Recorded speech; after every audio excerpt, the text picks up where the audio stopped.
Yo, what's up mga idol? Mayong hapon sa inyong tanan.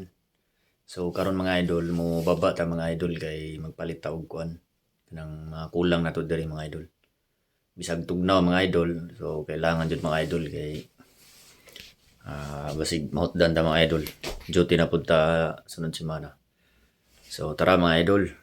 Let's go. So karon mga idol, bababa na ta ni mga idol.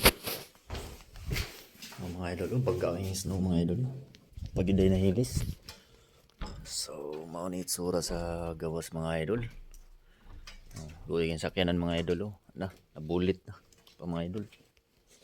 Parte dyan yung baga mga idol. Grabe, nag-street mode mga idol.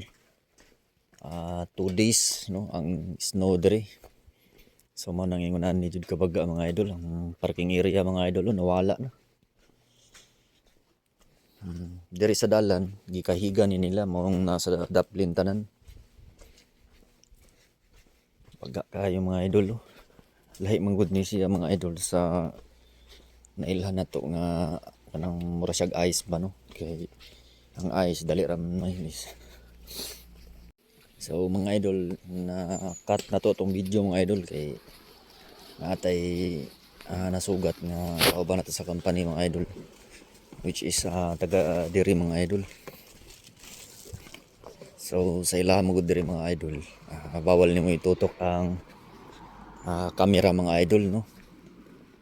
Once makit-an ka nga nag-video or bisan picture lang, so bawal na sila mga idol no, sensitive sila diri basta sa camera na mga idol. Dili pareha sa tuwa nga bisan bisan kanus pwede no. So okay lang sa ilaha diri mga idol kung mag-asa lang kag permission no, kung pwede musugot ra mga idol. Baga gahapon kay mga isno mga idol. Nagbanig mga idol. Pwede magpadidit mga idol ba?